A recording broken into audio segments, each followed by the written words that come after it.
बेसन न भिजवता मी मसाले शेंगदाणे करणार आहे. तर ते मी कसं करणार आहे हे बघण्यासाठी हा व्हिडिओ शेवटपर्यंत बघत राहा. तर इथे मी 1 कप शेंगदाणे घेतलेले आहेत.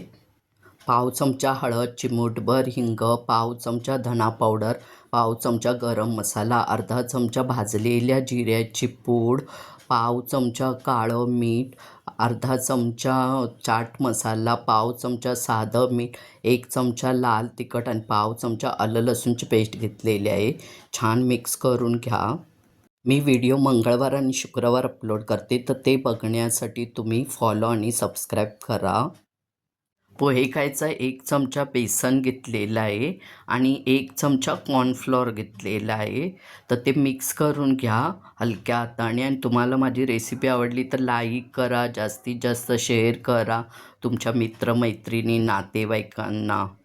एकदम पाणी घालू नका, थोडं थोडं घाला, जसं मी घालते तसे. मला 3 चमचा पाणी लागलेलं आहे, बघू शकता.